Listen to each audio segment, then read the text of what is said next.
Está cortita, la aventamos rápido, ¿ok? Entonces, bueno, vamos a empezar con la clase. Ahora sí yo ocupo que me pongan atención los que estemos aquí en la clase. Entonces, de empezar, te voy a contar una pequeña historia. Mira, antes, hace mucho, mucho, por allá por los 1600, 1700, ya se empezaba a estudiar la fecundación. O sea, esto es un proceso que está muy, muy, muy bien estudiado. El problema es que en ese entonces todavía no tenían ni idea de lo que sabemos ahorita. Es decir, en aquellos tiempos pensaban que el embrión era contenido o dentro del espermatozoide o dentro del ovocito. Y al unirse, estos empezaban ya a crecer, el embrión de donde estuviera contenido, ya sea en un ovocito o ya sea en un espermatozoide, era un homúnculo, le llamaban homúnculo. Mucho antes de esto, los espermatozoides ya habían sido observados, ¿ok? Ya habían sido observados en microscopios, pero eran muy rudimentarios, nada que ver como los que tenemos ahorita. Entonces, los antiguos embriólogos, ¿verdad? Pensaban que estos no tenían nada que ver con la fecundación, que eran como animales, como parásitos. Es por eso que se les puso el nombre de espermatozoide. Espermatozoide es como animal del semen o animalito del semen, porque o sea, antes pensaban que eran parásitos. Fue más o menos para 1870 y algo, o sea, hace 150 años, parece mucho, pero si México tiene poquitos más años siendo independiente, entonces, te fijas, no es mucho tiempo. Entonces, hasta hace como 150 años, con las mejoras de los microscopios, con la teoría celular, fue ya conociéndose bien el funcionamiento de un espermatozoide. Entonces estuvieron muchos, muchos años, casi siglos, ¿verdad? Pensando que los espermatozoides no tenían nada que ver con la fecundación. Y ahorita vas a ver que sí, ¿ok? Entonces por eso les cuento esa historia porque vamos a empezar con lo que es un eyaculado normal, ¿ok? Entonces te pide en la clase, ahí en tu programa analítico, en el Norbertito, en el Arteaga, en todos te hablan de lo que son los parámetros normales del eyaculado, ¿ok? Entonces, te adelanto, no te van a preguntar cuántos millones de espermatozoides hay o porcentajes, ¿verdad? Lo que sí es necesario es que tú al ver esto, que sería una parte, no es todo, pero es una parte de lo que es un espermiograma, o sea, es un estudio donde analizamos los valores y la calidad del semen, ¿ok? Por ejemplo, para alguien que quiere ser donador o para alguien que tiene problemas de fertilidad, ¿ok? Entonces, esto que estamos viendo aquí, ¿cómo se llama? Se llama espermograma, ¿ok? O espermiograma. Entonces, ¿qué debemos de saber? Más o menos, mira, una eyaculación dentro de lo normal está rondando por ahí por el mililitro y medio, 2 mililitros, ¿ok? De los cuales en este mililitro y medio, vamos a encontrar alrededor de 10 a las 6 millones de espermatozoides, es decir, perdón, 15 por 10 a las 6 espermatozoides, es decir, más o menos 15 millones de espermatozoides por mililitro, ¿ok? Esto hablando por ejemplo, en una cantidad que sería lo normal, ¿no? De mililitro y medio, pues estaríamos hablando de que tenemos más o menos unos 22 millones de espermatozoides, ¿ok? Entonces, de una vez, tú debes de ¿Tienes que aprenderte la cantidad exacta? No, debes ir reconociendo nomás que hay millones de espermatozoides contenidos en una eyaculación, ¿ok? Es muy importante para comprender fecundación y saber lo que quieren en la facu que sepas que al inicio el semen contiene millones y millones de espermatozoides, ¿ok? Esa es una. Yo creo que eso es algo que todos sabemos, ¿no? Por conceptos de ciencias naturales, de la prepa, etcétera, ¿no? Entonces, más o menos esta es la cantidad normal de una eyaculación y más o menos debe de haber unos 15 millones de espermatozoides por mililitro, ¿ok? No es necesario que te lo aprendas. De estos, de estos espermatozoides, de estos 15 millones, acuérdate que deben de tener movilidad, ¿ok? ¿Cuánto es lo normal? Más o menos un 32% de esos 15 millones deben de tener movilidad, ¿ok? Acuérdate, esto ya lo vimos en espermatogénesis, no nos vamos a clavar. ¿Cómo se le llama la anomalía en la que los espermatozoides no tienen movilidad o tienen una movilidad escasa? Acuérdate, se llama astenosospermia, ¿ok? Acuérdate, eso viene en la clase de espermatogénesis, ¿ok? Tenemos otros valores, por ejemplo, morfología. ¿ok? La morfología de espermatozoides normales que dice aquí que lo normal sería un 40%. Esta tabla es de la Arteaga, ¿ok? Esta tabla es de la Arteaga. Lo normal sería un 40%. Tú ya sabes que si encontramos una menor cantidad de espermatozoides con morfología normal, estamos hablando de una teratosospermia, ¿ok? Estamos hablando de que encontramos una cantidad elevada de espermatozoides anómalos, anómalos morfológicamente, ¿ok? Entonces, de esto, lo más importante es esto que te puse aquí. De los millones de espermatozoides que son eyaculados, al final solamente uno es el que va a fecundar al ovocito, ¿ok? Pero entonces, ¿qué pasa con todos los millones de espermatozoides restantes? ¿Qué es lo que va a pasar? Bueno, de eso es lo que trata la clase de fecundación, ¿ok? Entonces, ahora sí que ya vimos lo que son los parámetros normales del semen, como te digo, esto no es obligatorio que te lo aprendas. La otra es que esto sí es muy importante, el semen tiene un pH básico, ¿ok? Es ligeramente básico. Y esto es muy importante ya que el semen contiene ciertas proteínas que se llaman proteínas tamponadoras. No sé si ya lo hayan visto en Bioca, ¿verdad? Pero hay proteínas que son tamponadoras, es decir, que neutralizan, ¿verdad? Un pH ácido o un pH básico. Y el semen contiene proteínas de este tipo, ¿ok? Bueno. Ya que ya sabemos esto, ya que ya sabemos que hay un chingo, un millón de espermatozoides, 15 millones, 50 millones de espermatozoides y de los cuales solamente uno va a fecundar, pues vamos a tener que conocer el trayecto que deben de seguir tanto los espermatozoides como el ovocito, ¿ok? Porque acuérdate que cuando hablamos de la fecundación, también vamos a tener que involucrar al ovocito, ¿no? Es lógico. Entonces, bueno. ¿Cuáles son los lugares por donde debe de pasar un espermatozoide para poder ser eyaculado? De eso habla el transporte de los gametos. Entonces voy a hacerle zoom a esta imagencita de acá que te puse. Es un corte sagital, ¿verdad? De la región de la pelvis, donde estamos observando lo que es el aparato reproductor masculino, junto con todos sus conductos, ¿ok? Entonces, de una vez te lo adelanto, lo vamos a ver en tercer parcial, pero todo el aparato reproductor, tanto el aparato reproductor femenino como el masculino, está formado por su gónada, o sea, los testículos o los ovarios, y está junto con un sistema de conductos, ¿ok? Que se llaman conductos sexuales, de los cuales, mira, te los voy a ir presentando poco a poco. Acuérdate que aquí adentro del testículo ahí estoy escribiendo en la pantalla. Acuérdate que aquí dentro del testículo teníamos a los túbulos seminíferos, ¿ok? Donde se está llevando a cabo la espermatogénesis.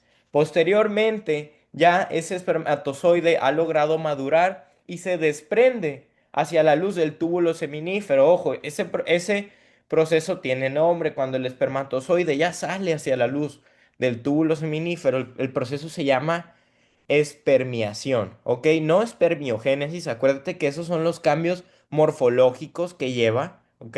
Se llama espermiación. Es como el análogo a la palabra ovulación, ¿te acuerdas? Ovulación es cuando el ovocito ya sale hacia el útero, bueno, hacia los conductos sexuales, ¿verdad? Que tiene el útero.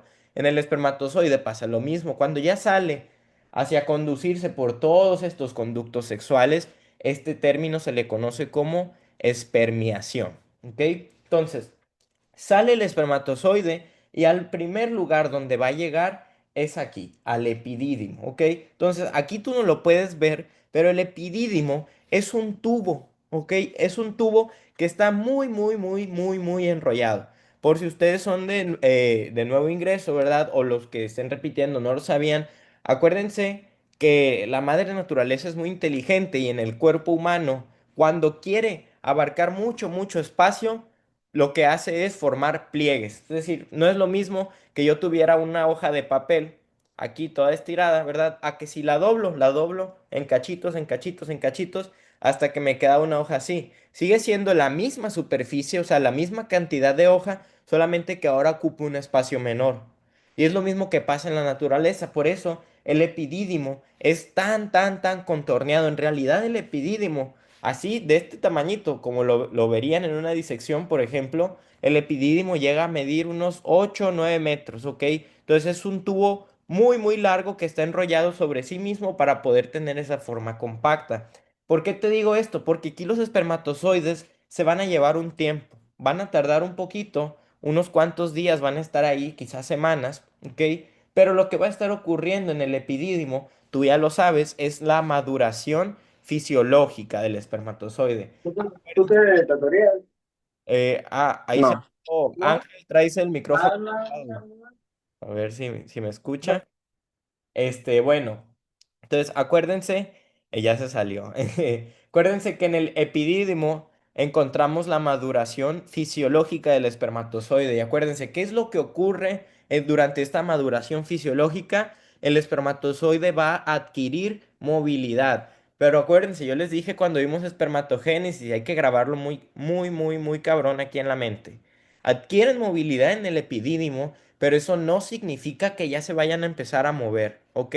Ahorita vamos a ver por qué. Entonces, aquí adquieren movilidad, pero no se mueven y salen aquí hacia los conductos. Este se llama conducto deferente. Mira, si te fijas, si lo sigues, mira, síguelo, síguelo, va y le da la vuelta a la vejiga y antes de entrar aquí a este órgano que es la próstata, se dilata, es decir, se ensancha y forma este pequeño como abultamiento que tú ves aquí, que es una glándula y se llaman vesículas seminales, ¿ok?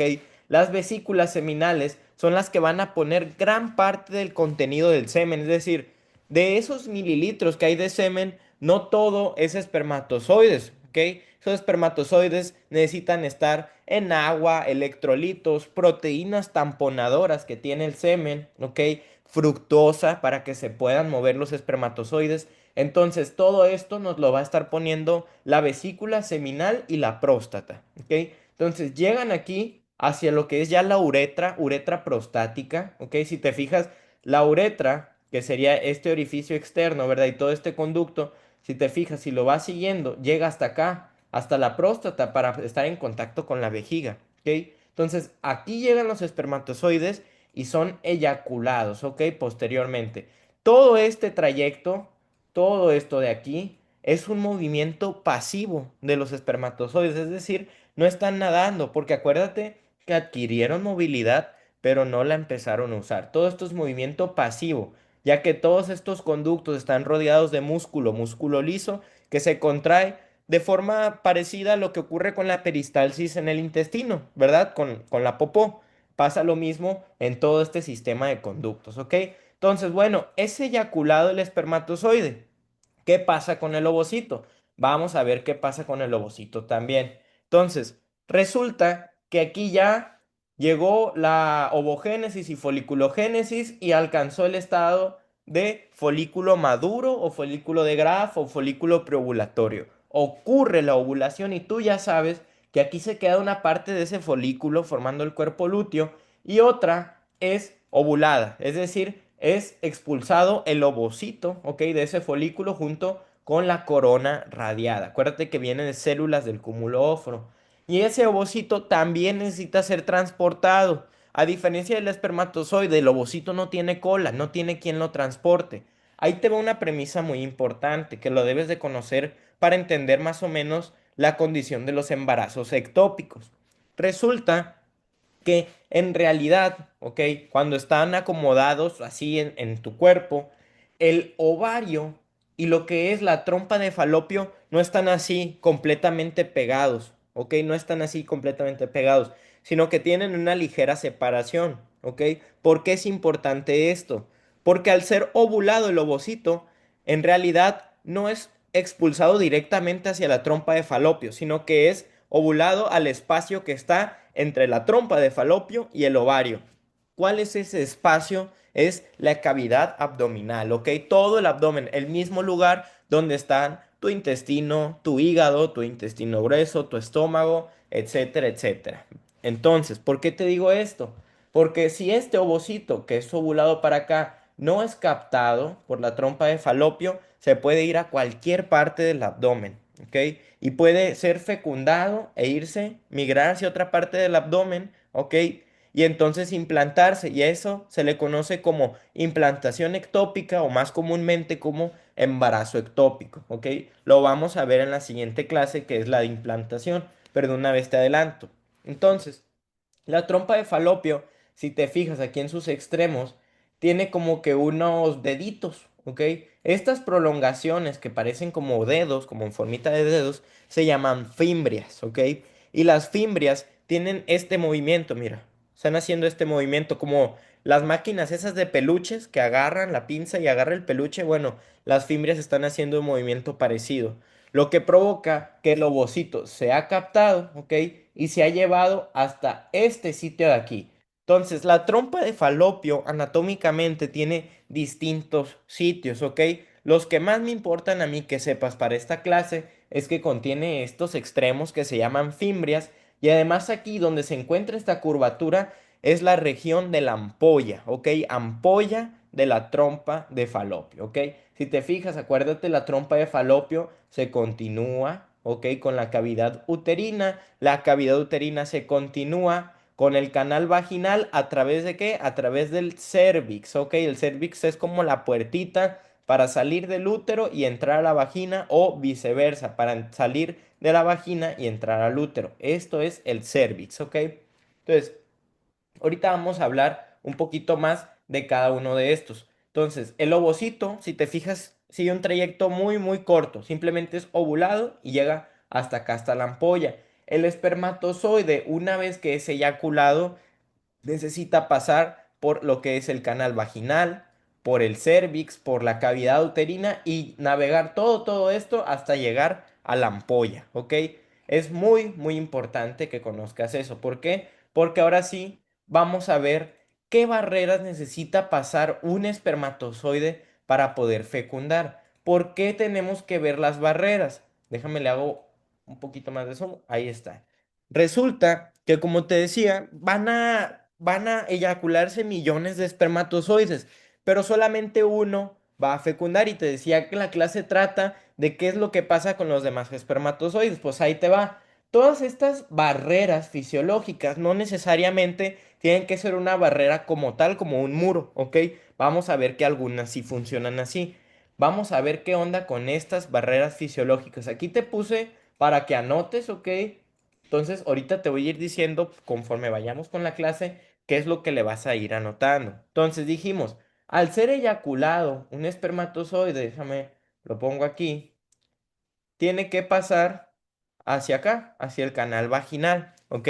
Entonces, aquí en el canal vaginal encontramos la primer barrera fisiológica que va a pasar el espermatozoide, y eso es el pH vaginal, ¿ok? Acuérdate que el pH es el potencial de hidrógeno, ¿ok? Y este pH nos refiere qué tan ácido o qué tan alcalino o básico es una sustancia o un entorno, ¿ok? Entonces, el pH de la vagina como tal es un pH ácido, ¿ok? Y ya como tal, el puro pH ácido logra matar muchos de esos millones de espermatozoides, ¿ok? Entonces, la primer barrera es el pH vaginal ácido. Y aunque sí logra matar muchos espermatozoides, recuerda que el semen tiene un pH ligeramente básico y además cuenta con proteínas tamponadoras, es decir, proteínas que van a ayudar a neutralizar. Entonces sí, aunque muchos espermatozoides mueren, el semen hace su labor y entonces alcaliniza este entorno, más bien lo neutraliza, ¿ok? ¿Para qué? Para que los espermatozoides alcancen a sobrevivir, solamente unos cuantos, ¿ok? Entonces, de esos espermatozoides que lograron sobrevivir a la primer barrera que dijimos que es el pH vaginal, para que lo anotes, pH vaginal, esos espermatozoides ahora tienen que pasar por la segunda barrera, ¿ok? ¿Cuál es la segunda barrera? La segunda barrera es el moco cervical, ¿ok? Entonces, acuérdate cuando vimos la clase de ciclo menstrual, yo te estaba diciendo que el cervix uterino, tiene glándulas, igual que todo lo que es el endometrio, ¿verdad? Cuando veíamos la clase de ciclo menstrual. Entonces, aquí también encontramos glandulitas, glándulas cervicales, y lo que hacen estas glándulas es producir moco, ¿ok? Y acuérdate que depende de la fase del ciclo menstrual en la que estemos, ya sea la fase proliferativa, la fase secretora o en la ovulación, el moco cervical va a tener distintos cambios, ¿ok? Acuérdate que mientras más nos alejamos de la ovulación, el moco cervical se vuelve más espeso, ¿ok? Lo cual acuérdate que dificulta el paso de los espermatozoides. La segunda barrera, ok, perdón, en la ovulación, el moco cervical recuerda que toma una consistencia filante, una consistencia acuosa. Acuérdate que filante le decíamos cuando puedes agarrar el moco cervical y estirarlo, hacer así como hilos de moco cervical. Eso es que tenga una consistencia filante, ¿ok? Entonces, dependiendo, ¿ok? de la etapa en la que el ciclo menstrual se encuentre, en este caso estamos en la ovulación, pues sí, el moco cervical va a permitir el paso de los espermatozoides, pero igual va a funcionar como una barrera, ¿ok? Y la segunda cosa que encontramos aquí en el cervix son las criptas, ¿ok? Criptas. ¿Qué es una cripta? ¿Ok? Es como si fuera una grieta que tiene el cervix. Entonces, el cervix tiene muchas de estas criptas en las cuales al momento de que van nadando los espermatozoides en el moco pueden caer, ¿ok? Y entonces al momento de que quedan en una de esas criptas, los espermatozoides están atrapados y terminan muriendo ahí. Por lo tanto, aquí en la segunda barrera, que es el cervix, ¿ok? Vamos a encontrar también que mueren gran parte de los espermatozoides que fueron eyaculados. Entonces, hasta aquí llevamos el pH vaginal, el moco cervical y las criptas del cervix, ¿ok? Entonces, esas son barreras que ya por sí solas van a ir matando espermatozoides, ¿ok? A su paso. Conforme vayan pasando por aquí, unos van a poder seguir, otros se van a tener que quedar, ¿ok? Ni modo. Entonces, siguen los espermatozoides. Bueno, ya logramos pasar lo que es el pH vaginal, unos sobrevivieron. Resulta que también logramos pasar las criptas en el cérvix. Bueno, ahora nos queda por recorrer toda la cavidad uterina, ¿ok? Toda esta cavidad uterina, ¿ok? Bueno, lograste recorrer toda la cavidad uterina. Eres el espermatozoide más chingón de todos. Te falta. ¿Por qué? Porque tienes que llegar hasta acá, hasta la ampolla de la trompa de Falopio. Recuerda que aquí en esta ampolla es donde se encontraba el ovocito, ¿ok? Entonces vamos a hacerle suma al ovocito para ver qué pedo con él, qué otras barreras está poniendo el ovocito, ¿ok? Entonces, lo primero, pon atención, lo primero que vas a encontrar, si tú fueras un espermatozoide y llegas a un ovocito, lo primero con lo que te vas a topar es con la corona radiada, ¿ok? Que acuérdate que la corona radiada está formada por células del cúmulo óforo, que a su vez estas células son células de la granulosa, ¿ok?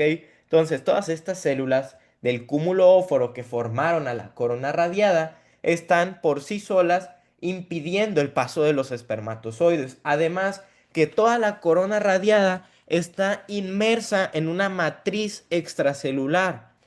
¿Qué chingados es la matriz extracelular? Entonces, ahí te va. La matriz extracelular es como si fuera un caldito, un jugo, como una gelatina, en donde están metidas todas las células, todas.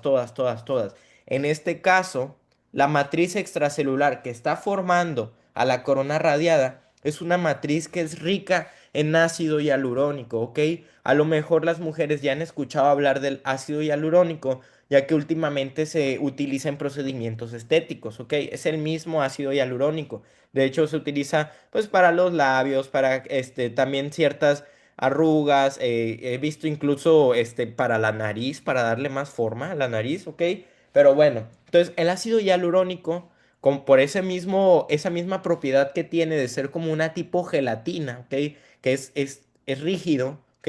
Pues se puede utilizar para esos procedimientos estéticos, ¿ok?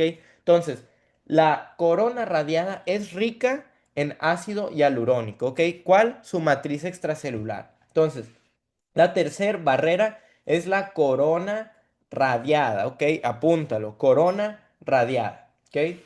Vamos con la cuarta barrera. Resulta que, bueno, lograste pasar la corona radiada.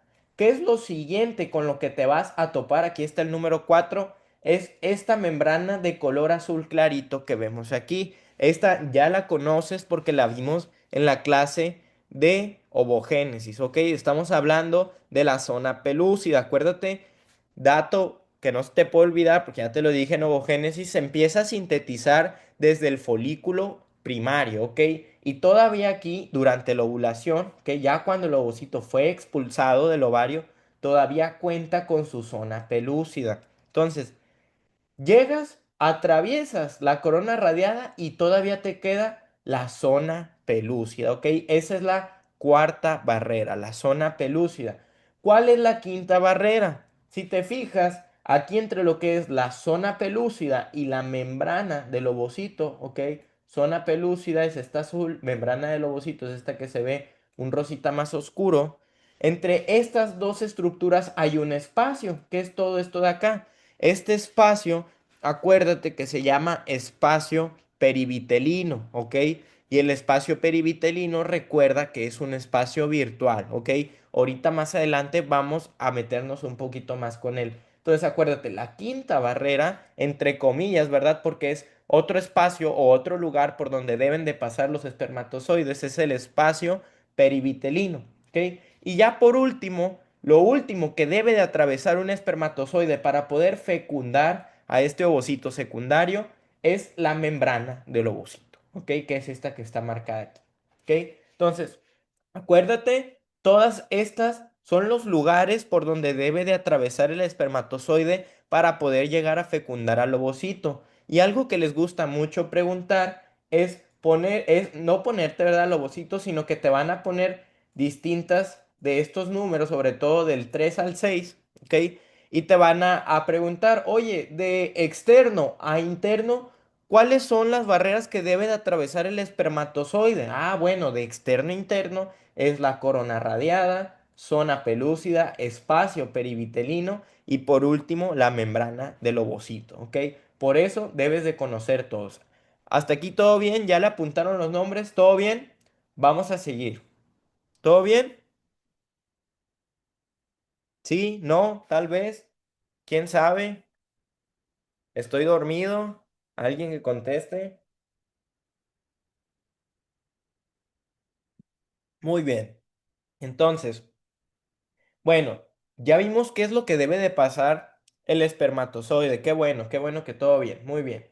Entonces, vamos a ver qué onda con ahora sí la fecundación como tal. Entonces, ya conocemos el transporte de los gametos, es algo muy sencillo. Así bien en el programa analítico es muy sencillo. Lo más importante es que conozcas sobre la maduración. Ah, caray, hay bienvenida. Ah, miren, no sabía que era hoy. Con razón hay gente que no se metió. No, hombre. Yo, aunque no me crean, octavo semestre y no he ido a ninguna bienvenida. Y la neta sí me arrepiento. Dicen que que cuando estuve en quinto semestre, la de quinto estuvo chida. Pero bueno, ustedes nomás terminando la clase se jalan, ¿ok? Bueno, resulta, yo pensé que hoy, no, yo ahorita me tengo que poner a estudiar y a hacer otras cosas. Quizá una cervecita platicadora, ¿verdad? ¿Por qué no? Eso nunca falla. Dice Bárbara. Bueno, entonces, vamos a ver ahora cuáles son las fases de la fecundación. Porque, o sea, ya vimos todo lo que debe atravesar el espermatozoide, ¿ok? Para llegar a fecundar, pero no vimos cómo lo va a hacer, ¿ok? Entonces, eso es muy importante. Para esto hay un concepto, ¿ok? Que se llama capacitación. Este concepto, el concepto de capacitación, es muy importante que lo conozcas, ¿ok? Entonces, aquí no me voy a meter a fondo porque ni siquiera el manual del doctor Norberto, ni siquiera el Arteaga se quieren meter a fondo con esto, ¿ok? Con qué es la capacitación, ya que son una serie de procesos, por eso te lo puse así, serie de procesos, no es nomás una cosa, sino que son varias cosas que van a estar ocurriendo en el espermatozoide para que ojo, esto es lo importante de la capacitación, para que adquiera la capacidad de fecundar, ¿ok? Es súper importante, es respuesta de las de falso verdadero, seguramente, que si no ocurre la capacitación, los espermatozoides no van a lograr fecundar, ¿ok? Entonces, todo esto provoca una pérdida de proteínas seminales, provoca cambios en la membrana del espermatozoide, ¿ok? Que al final logran hacer que el espermatozoide pueda fecundar, ¿ok? Eso es lo que ocurre durante la capacitación. Y lo más importante, la capacitación ocurre dentro del aparato reproductor femenino, ¿ok? La capacitación es un proceso que inicia desde que el espermatozoide fue depositado en el canal vaginal y va a continuar a lo largo de todo su camino en la cavidad uterina y durante la trompa uterina, ¿ok? Entonces todo este proceso va a seguir y va a seguir hasta que el espermatozoide llega al ovocito, ¿ok? Tiene que tener ciertas condiciones, tiene que pasar cierto tiempo, ¿ok? Y es muy importante conocerlo porque si tú de grande quieres dedicarte a ser un médico de la reproducción, por ejemplo, que vas a trabajar con fecundaciones in vitro, bueno, tú deberías de saber que para poder fecundar in vitro a un ovocito, primero debes de capacitar de manera artificial, ¿verdad? A los espermatozoides, ¿ok? ¿Por qué? Porque si no, no pueden fecundar, ¿ok? Entonces, ya, eres el espermatozoide más chingón junto con otro grupo, ¿verdad? De chingones y lograron llegar al ovocito, ¿ok? Entonces dijimos que lo primero que teníamos que atravesar era la corona radiada, ¿ok? Que era todo esto de aquí.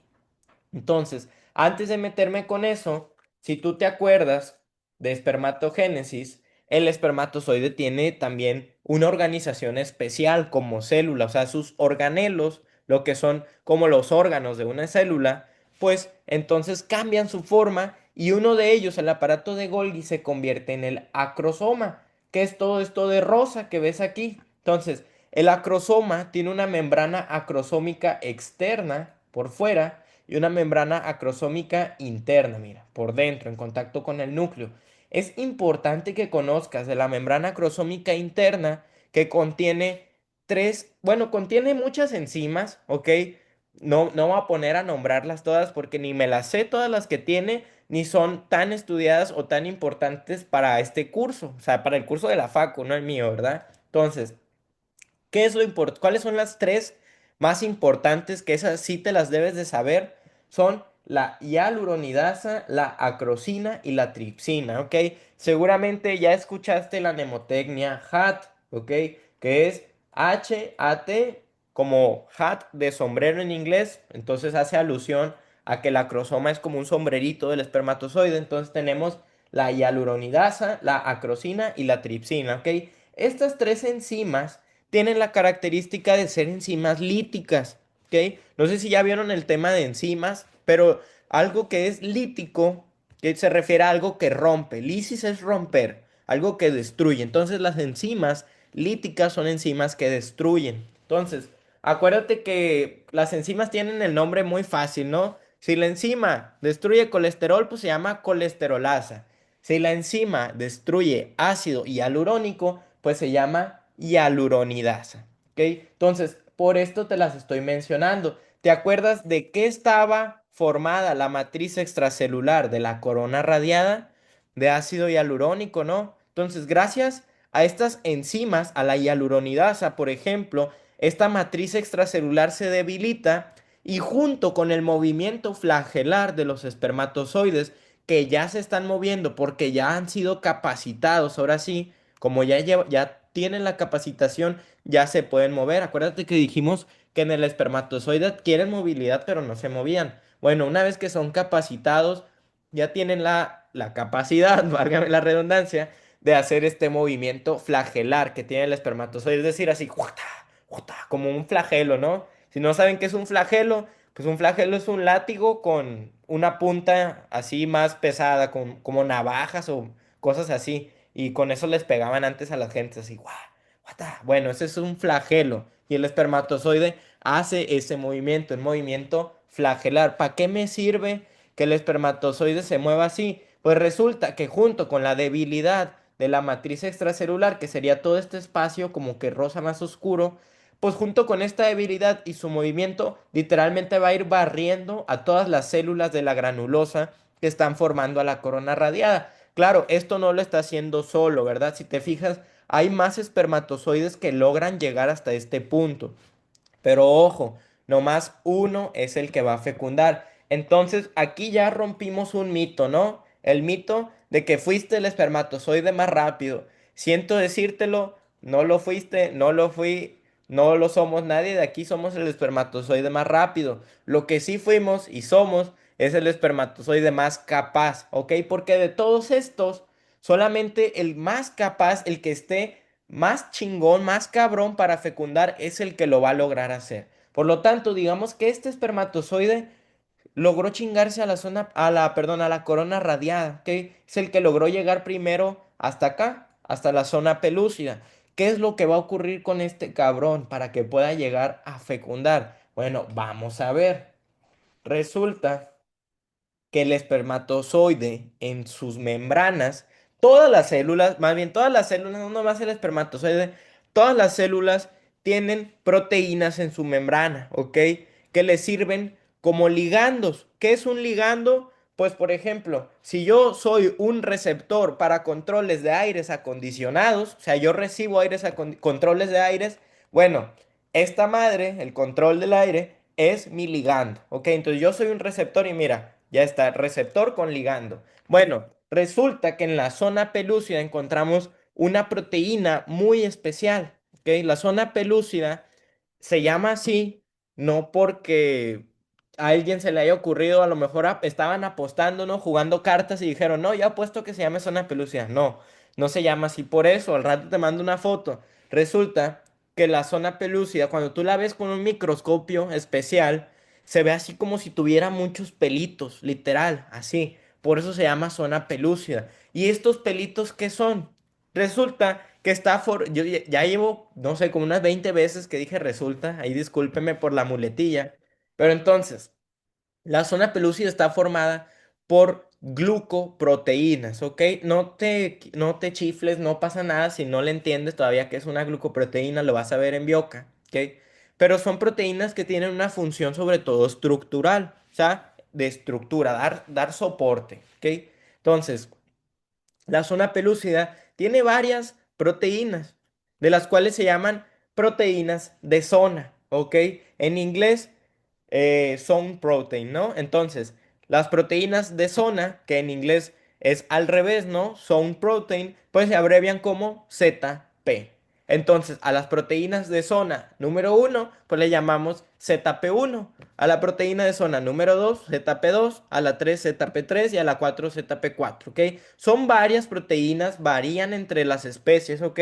Pero la más importante que se conserva entre muchas especies es la ZP3, ¿ok? Entonces, la ZP3 es específica para que el espermatozoide se una a ella, ¿ok? Con ligandos que tiene el espermatozoide y se une a la ZP3 que se encuentra en la zona pelúcida, ¿ok? ¿Por qué es importante que el espermatozoide se una a ZP3? Porque gracias a esto va a iniciar la reacción acrosómica, ¿ok? Que viene aquí escrito. La reacción acrosómica. Literal, la reacción acrosómica es como si al espermatozoide lo pelaras, como si fuera un platanito, ¿ok? Entonces le vas pelando estas partes de membrana que tú ves en azul para dejar al acrosoma literal ya expuesto, ¿ok? Porque acuérdate que el acrosoma contenía enzimas también, como la tripsina, como la acrosina, y te dije que eran enzimas líticas. Entonces, hace contacto con ZP3, se liberan más enzimas del acrosoma porque ocurre la reacción acrosómica y lo que va a ocurrir es literal un agujerito aquí en la zona pelúcida, porque acuérdate que son enzimas líticas, ¿ok? Entonces hace como un agujerito en la zona pelúcida y la penetra, ¿ok? Entonces pasa la zona pelúcida gracias a qué? A ZP3, ¿ok? De hecho, ZP3, como te digo, se conserva en muchas especies y además tiene variaciones, ¿ok? Por lo tanto, por ejemplo, un perro no puede tener un hijo con una gallina, ¿verdad? No existe el gallina perro, ¿ok? ¿Por qué? Pues porque la gallina tiene los ovocitos de una gallina tienen su zona pelúcida distinta a la que puede reconocer el espermatozoide de un perro, ¿no? Entonces, es la explicación para que por si algún día se les ocurre usarlo, ahorita lo usan de dato interesante, ¿verdad? Como esos que se ponen a platicar de la escuela en la peda. Entonces, se ponen a usarlo de dato interesante las otras especies no se pueden fecundar entre ellas gracias a esto, a las variaciones de ZP3. Sí hay especies donde se parezca mucho y puedan ocurrir ahí una aberración biológica, sí. Por ejemplo, las mulas, ¿verdad? ¿Alguien ha escuchado hablar de las mulas? Bueno, una mula es como si fuera un burro, ¿verdad? Pero es para la carga, es un animal de carga. ¿De dónde salen las mulas? Entonces, ¿no es lo mismo una mula que un burro? No. Ahí te va. Una mula, por si no sabían, es el cruce entre un burro. o una burra y un caballo, ¿ok? Eso es una mula. Por lo tanto, estos animales son estériles, ¿ok? No nos vamos a meter en rollos genéticos, pero esto es debido a que sus proteínas de zona se logran parecer tanto que sí encajan, ¿ok? Pero esto conlleva a otras anomalías en el producto que se va a formar. Entonces, esto es relevante de ZP. Acuérdate que ZP3 es muy importante para que ocurra la reacción acrosómica y el espermatozoide pueda pasar la zona pelúcida. Literal, ZP3 es como la llavecita, ¿ok? Entonces, tú puedes vivir en un edificio con todos los departamentos iguales y todos pueden tener la llave con el mismo llavero, pero solamente la de tu departamento es la que va a abrir, ¿ok? Eso es prácticamente lo que hace ZP3. Es una llavecita especial para los espermatozoides para que puedan pasar, ¿ok? Bueno, ya lograste pasar y entraste, pasaste al espacio perivitelino y ahora solamente te queda entrar al ovocito, ¿verdad? Imagínate que eres un espermatozoide, ¿ok? Y entonces déjame le reduzco aquí. Vamos a ver esta imagencita que te puse acá. Mira, aquí está el espermatozoide que ya penetró la zona pelúcida y ahora llega aquí, al ovocito. Resulta que aquí lo que va a hacer el espermatozoide es vaciar su contenido dentro del ovocito, ¿ok? ¿Qué es lo que contenía el espermatozoide? Lo más importante son varias cosas que se vacían. Lo más importante que debes de entender es que se vacía lo que es el núcleo del espermatozoide. ¿Y qué contiene el núcleo de un espermatozoide? Pues la carga haploide, ¿verdad? Los cromosomas, los 23 cromosomas que le hacen falta a este ovocito para poder ser una célula normal, ¿ok? Entonces, ¿qué va a ocurrir? Que el espermatozoide va a vaciar todo su contenido, bueno, no todo, una parte de su contenido dentro del citoplasma del ovocito. Por eso te puse aquí moléculas necesarias. Apúntale, por favor. El espermatozoide tiene moléculas muy necesarias para que ocurra esta fusión en las membranas, tanto del espermatozoide como el ovocito. Entonces, el espermatozoide, apúntale aquí nomás, espermatozoide tiene moléculas llamadas fertilinas, ¿ok? Le puedes poner espermatozoide y una flechita fertilinas, ¿ok? Entonces, ¿cuáles son las moléculas que trae el espermatozoide? Fertilinas, ¿ok?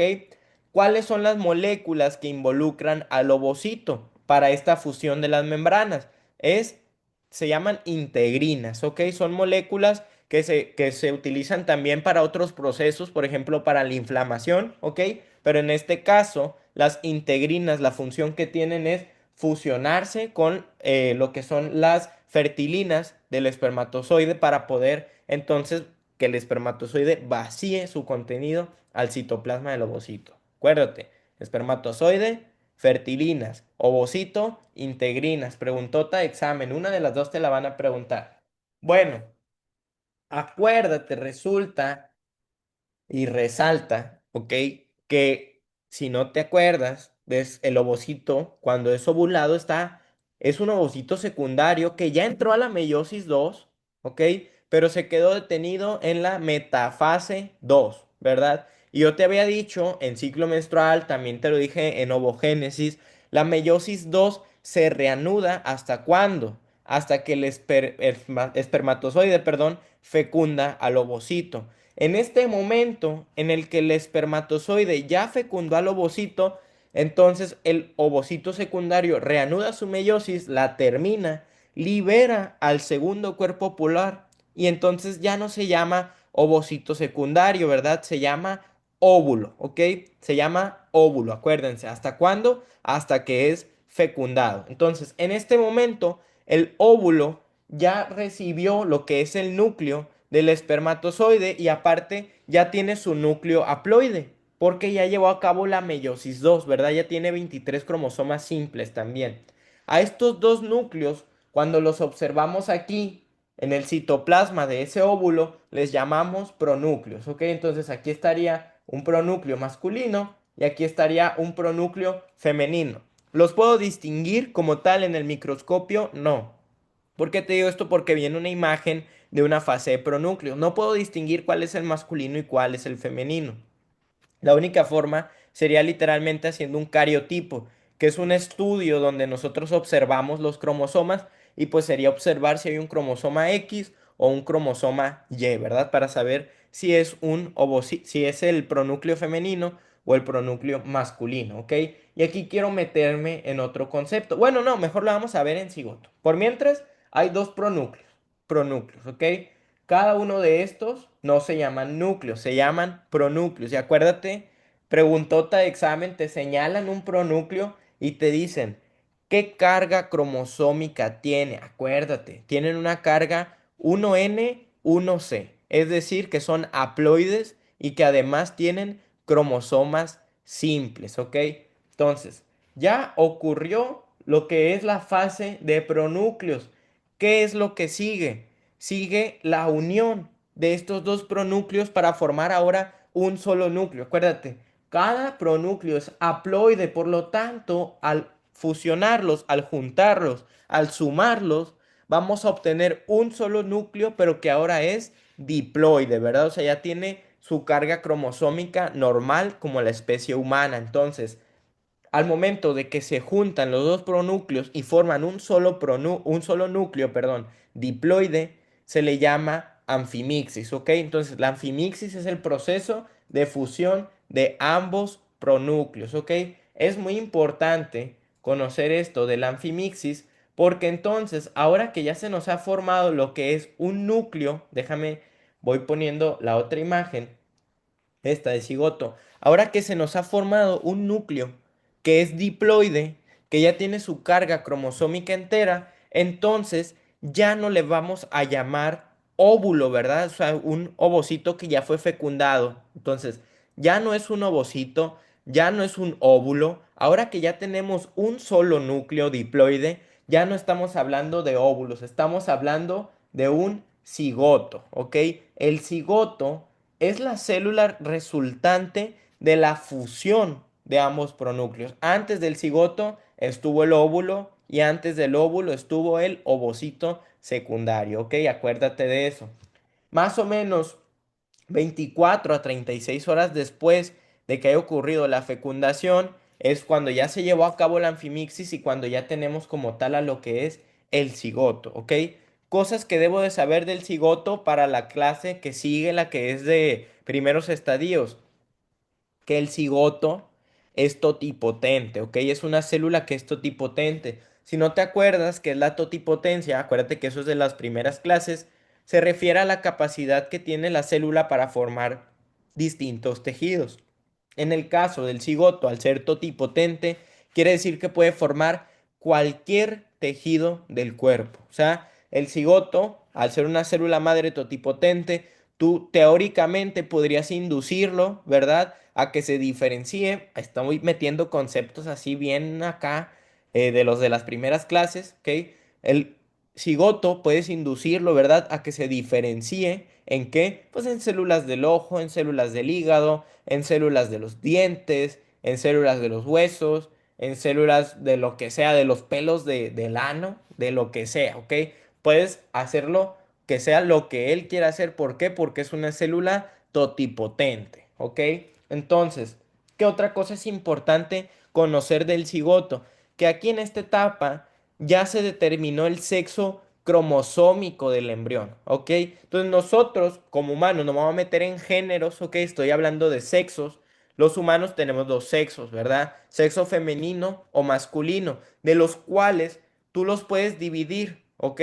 ¿Por qué? Porque hay un sexo hormonal, ¿verdad? Que es lo que hablábamos, o sea, si tienes muchos estrógenos y poca testosterona, pues tienes un sexo hormonal femenino y viceversa, si tienes mucha testosterona y pocos estrógenos, pues un sexo hormonal masculino. Tienes sexo gonadal, ¿verdad? Si tienes ovarios, eres niña, si tienes testículos, eres niño. Tienes sexo fenotípico, o sea, es prácticamente lo que empieza ya cuando empezamos a tocar temas como transexualidad, por ejemplo. El sexo fenotípico habla de cómo te ves, o sea, si yo tengo voz ronca, si tengo hombros anchos, si tengo rasgos faciales muy toscos, bueno, sería un sexo fenotípico masculino, ¿verdad?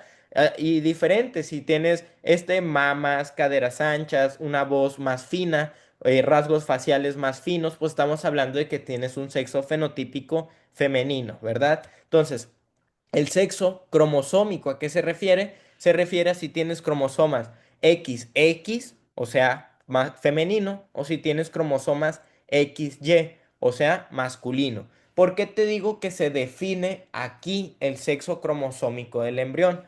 Vamos a repasar rápidamente ovogénesis. Acuérdate que una mujer tiene solamente cromosomas X, ¿verdad? Porque tiene doble X, XX. Entonces, al momento de que ocurre la meiosis, esa ovogonia que tenía 46 cromosomas XX, ¿ok? Va a dividirse, ¿verdad? De los cuales cualquiera de las divisiones, ya sea un ovocito primario que empiece la meiosis y forme un ovocito secundario con un cuerpo polar, el ovocito secundario como el cuerpo polar van a tener un cromosoma X, ¿ok?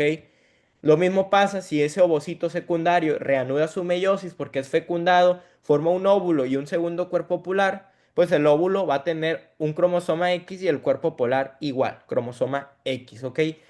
En la espermatogénesis es diferente. ¿Por qué? Porque yo como varón, como hombre, como masculino, tengo cromosoma X y tengo un cromosoma Y. Entonces, en la espermatogénesis, cuando se divida ese espermatocito primario en dos espermatocitos secundarios, pues uno se va a llevar el cromosoma X y el otro se va a llevar el cromosoma Y. Entonces, todos los ovocitos, todos los ovocitos tienen cromosoma sexual X. Los espermatozoides, la mitad tiene cromosomas X y la mitad tiene cromosomas Y. Por lo tanto, estamos hablando que de probabilidad, ¿verdad? El 50% tiene cromosomas X y el 50% tiene cromosomas Y. Entonces, ¿qué pasa? Que al momento de que el espermatozoide fecunda, si este espermatozoide traía un cromosoma X, pues se va a juntar con el otro cromosoma X del ovocito y va a ser un embrión femenino, ¿verdad? Va a ser XX. Si el espermatozoide trae un cromosoma Y, pues se va a juntar con el X del ovocito y va a ser un embrión XY, o sea, un embrión masculino, ¿ok? Acuérdense de esto y acuérdense que ya observamos aquí los dos cuerpos polares. El cigoto es una célula que sigue contenida, como lo puedes ver en la zona pelúcida, y también sigue teniendo aquí presentes a los dos cuerpos polares, ¿ok? Hasta aquí, todo bien. ¿Le entendieron a fecundación? Eso es fecundación, tal cual. Porque todo lo demás, lo que es la división del cigoto y todo eso, lo vemos en la siguiente clase de primeros estadios, ¿ok? Hasta aquí le entendieron porque ya vamos a empezar a ver esto, que es lo último de la clase. ¿Todo bien hasta aquí? ¿Dudas?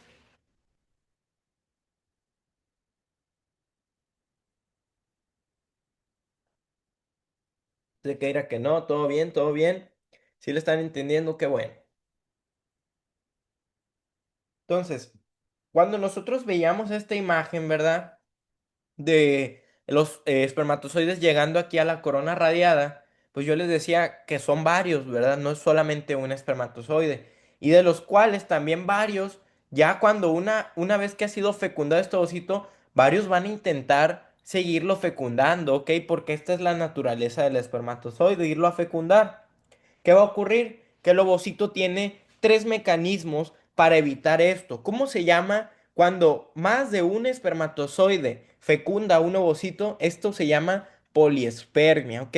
Y es malísimo, es muy grave. ¿Por qué es muy grave? Porque entonces vamos a tener un núcleo que no es ni haploide, ni es diploide, es triploide, ¿ok? Porque va a tener tres veces el número haploide, es decir, va a tener 69 cromosomas y es triploide, ¿ok? Acuérdate que veíamos las aneuploidías, que son trisomías, monosomías, ¿ok? Y también veíamos las poliploidías o también llamadas euploidías, que son números extras de cromosomas, pero coinciden con ser múltiplos de 23, ya sea 4N, 3N, 5N, 6N, etcétera, etcétera, etcétera, ¿ok? Entonces, acuérdate, yo te dije cuando vimos ese tema que la mayoría de los productos que son poliploides, es decir, que tienen una triploidía, una tetraploidía, pentaploidía, son abortados. Es decir, ni siquiera se desarrollan. Hay otros que sí pueden formar malformaciones como lo es la mola hidatiforme. Lo vamos a ver en la clase de placenta, no te preocupes. pero entonces todos son abortados. Por lo tanto, el ovocito debe de conservar la especie y dice, no, pues yo no puedo llegar a ser abortado, necesito sobrevivir. Por lo tanto, me voy a encargar de no dejar que pase ningún otro espermatozoide. ¿Cómo le va a hacer? Te digo, son tres mecanismos. El primero se llama retracción del plasmalema. Suena raro. ¿Qué es el plasmalema? Plasmalema es nada más que otra forma de llamarle a la membrana del ovocito, ¿ok? El nombre completo oficial de la membrana de las células es membrana plasmática, ¿ok? Membrana plasmática. El otro nombre es plasmalema, ¿ok? Así también se le llama a esa membrana, plasmalema. Entonces, la retracción del plasmalema corresponde a prácticamente que se retraiga o se haga para atrás la membrana del ovocito. Es decir, todo esto de aquí se va a hacer para acá, hacia adentro. ¿Ok? Entonces, haciendo así ya la primer forma de evitar la poliespermia, que es alejar a lo que es el ovocito de la zona pelúcida, donde hay más espermatozoides intentando entrar. Además, hay dos mecanismos, ¿ok? El Arteaga los narra o los explica como dos mecanismos, uno rápido y uno lento, ¿ok? Entonces te voy a decir cuáles son. ¿Por qué? Porque en el manual del doctor Norberto los maneja como reacción cortical y reacción de zona. Entonces hay veces que se pueden confundir ustedes. Entonces, ¿qué es la reacción cortical o mecanismo rápido? Entonces, muchos ovocitos, ¿ok? De distintas especies, en lo que es la periferia, tienen así como si fuera una corteza gelatinosa, ¿ok? Además de tener esta membrana, ¿ok? Los ovocitos tienen una como corteza, una capita como más gelatinosa, más espesa en la periferia. Entonces, toda esta se llama región cortical porque es como una corteza. Cortical viene de la palabra corteza, ¿ok? Entonces, tiene esta corteza en donde están contenidos estos de aquí, que se llaman gránulos corticales. Resulta que estos gránulos corticales, entre otras cosas que contienen, tienen enzimas líticas, que son lisosómicas, ¿ok? Son enzimas líticas. Y ya sabes qué es lo que hace una enzima lítica. Chingarse todo lo que esté a su paso, ¿ok? Entonces, si aquí hubo espermatozoides que lograron atravesar la zona pelúcida, esta reacción, como es rápida, esta, pum, de volada se los chinga, ¿ok? ¿Por qué? Porque esto es en cuanto el espermatozoide logra vaciar su contenido en el ovocito, ándale, vámonos gránulos corticales para afuera. ¿Hacia dónde? Hacia este espacio de acá. ¿Cómo se llamaba este espacio? ¿Quién me lo quiere poner? Donde se están liberando los gránulos corticales. Pregunta de examen. Ahí vienen, ahí vienen la... Bueno, pues ahí viene, ya para qué, ¿verdad? Y luego aparte ustedes se tardan un montón. Se llama espacio perivitelino, ¿ok? Entonces, todo este espacio de acá, que es el espacio perivitelino, yo te había dicho cuando vimos ovogénesis que era un espacio virtual. Dijimos, quedamos, ¿verdad? Quedamos en que en medicina un espacio, un espacio virtual es un espacio que solamente aparece hasta que tú metes algo dentro de él. En este caso, ¿qué estamos metiendo en ese espacio? Los gránulos corticales, ¿ok? Y es por eso que te pongo que se hace visible el espacio perivitelino. ¿Cuándo? Cuando ocurre la retracción del plasmalema y la reacción cortical, ¿ok? Al momento de que se vacían estos gránulos corticales. Y te digo, estos gránulos contienen enzimas que van a matar a todo espermatozoide que haya logrado pasar la zona pelúcida. ¿Por qué? Porque también, justo cuando el espermatozoide logró vaciar su contenido, empezó la reacción de zona. Solamente que este es un mecanismo lento, ¿ok? Este mecanismo lo que hace es que provoca cambios en las proteínas de la zona pelúcida, esas mismas, la ZP que te decía. Entonces, si tú provocas un cambio aquí en ZP, es decir, que ahora en lugar de que el receptor sea así, para recibir un ligando circular, este es el ligando, este circulito, y el receptor es este, así curviadito, bueno, ¿qué tal si yo lo hago así cuadrado? Pues ya no va a encajar perfectamente con el ligando, por lo tanto el espermatozoide ya no va a poder seguir atravesando la zona pelúcida. Entonces estos son cambios de estructura de las proteínas de la zona pelúcida o proteínas de zona, ¿ok? La ZP. Pero este mecanismo, como te digo, es lento.